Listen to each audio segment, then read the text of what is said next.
Every farmer since the dawn of agriculture has known one unshakable truth. The seed from this year's harvest becomes the foundation of the next.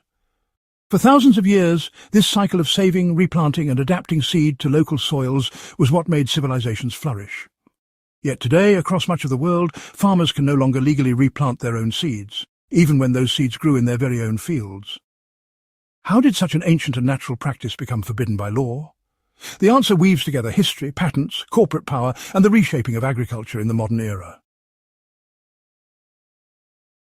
The tradition of saving seed was once the heartbeat of farming. From the first Neolithic villages, farmers learned to set aside part of their harvest to ensure food for the following season. Seeds were selected carefully, not only for yield, but for traits like drought resistance, flavor, and resilience to pests. Over centuries, this process produced countless local varieties of wheat, rice, beans, and corn, plants perfectly adapted to their regions. In medieval Europe, village granaries held communal seed stock. In ancient Mesopotamia, tablets recorded careful accounting of seed saved from harvest. Even into the 19th century, American homesteaders routinely swapped seed with neighbors, gradually developing land races that carried local identity. The seed was not just food, it was heritage, survival, and autonomy. This long tradition remained untouched until the rise of industrial agriculture, when seed shifted from being a commons to being treated as a product that could be owned. The turning point came in the early 20th century. In the United States, the Plant Patent Act of 1930 introduced an entirely new concept. A living plant could now be claimed as intellectual property. This law initially applied to asexual reproductions such as roses and fruit trees, giving breeders exclusive rights to sell their creations. By 1970, with the Plant Variety Protection Act, the protection extended further, covering sexually reproduced crops such as wheat, soybeans, and corn. For the first time in history, the very act of saving seed could place a farmer in violation of intellectual property law. What followed was the rise of hybrid seeds and eventually genetically modified seeds in the late 20th century. Hybrids, created by crossing two inbred lines, delivered stronger yields, but often did not breed true in the next generation. Replanted hybrid seed produced unpredictable and weaker crops, pushing farmers toward purchasing fresh seed each year. Genetic modification took the concept further, embedding desirable traits, like herbicide resistance, into the DNA of plants and securing those traits with patents. From this moment forward, saving seed was no longer simply a matter of tradition, it became a matter of legality. By the 1990s, corporations like Monsanto had established a new model. Farmers who purchased patented seeds signed agreements promising not to replant or share them. These contracts were legally binding, and violations could bring lawsuits. One of the most famous cases involved Canadian farmer Percy Schmeiser, who was sued in 1998 after Monsanto claimed he had replanted patented canola seed without a license. Schmeiser argued that the patented crop had blown into his fields from neighbouring farms, but the court sided with Monsanto, establishing a precedent that reinforced corporate rights over farmer tradition.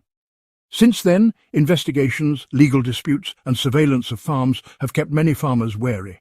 Even unintentional cross-pollination, where wind carries pollen from patented crops into non-patented fields, can raise questions of liability. The seed in a farmer's silo, once entirely his own, now carries the potential shadow of infringement.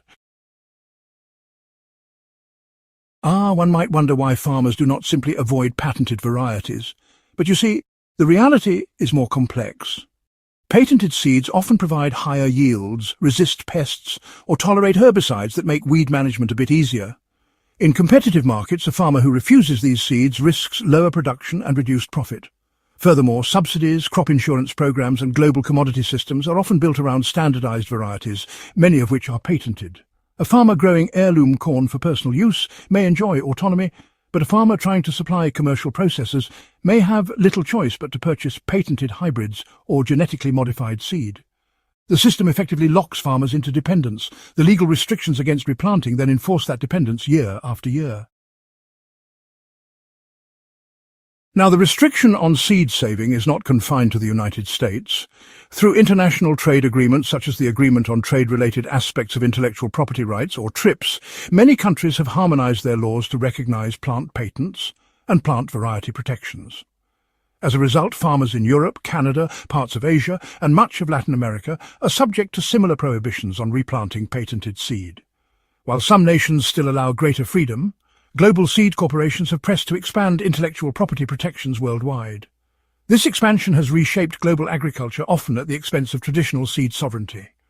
The genetic diversity once safeguarded in local fields now shrinks under the dominance of patented, uniform varieties. The shift from saved seed to purchased seed carries consequences that extend far beyond individual farms. One concern is biodiversity. When countless local varieties are replaced by a handful of patented strains, genetic diversity narrows. This makes crops more vulnerable to disease outbreaks or climate shocks. Another concern is cost. Farmers must pay annually for new seed, often at high prices, reducing profit margins and increasing dependence on credit. In poor regions, this can trap families in cycles of debt. For survivalists and historians, the lesson is stark. Control over seed has become control over food itself. A practice that sustained humanity for millennia has been reshaped into a system where ownership and law dictate what can be planted, saved, or shared. Despite the dominance of patented seed, alternatives remain. Open-pollinated varieties and heirlooms, which reproduce true from generation to generation, are still available through smaller seed companies and community networks. Farmers who rely on these seeds can save and replant legally, keeping alive the ancient cycle of seed sovereignty. Seed banks, such as the Svalbard Global Seed Vault in Norway, preserve genetic diversity for future generations. Community seed libraries and exchanges also give ordinary people the ability to safeguard heritage varieties outside the reach of patents. For individuals today, planting an open-pollinated tomato or saving seed from a bean harvest is not merely gardening. It is a small act of resistance against the commodification of life itself. The prohibition against saving seed is not just a legal issue, it is a turning point in the history of human survival strategies. From the Neolithic farmer to the medieval peasant to the modern homesteader, saving seed represented continuity and independence.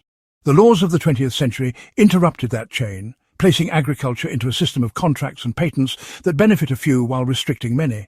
For survivalists and history enthusiasts, this story is a reminder of how fragile the foundations of civilization can be when control shifts from communities to corporations.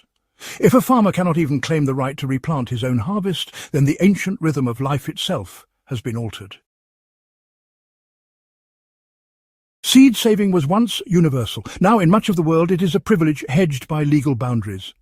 To understand why farmers cannot legally replant their own seeds is to glimpse the intersection of law, power, and survival in the modern age.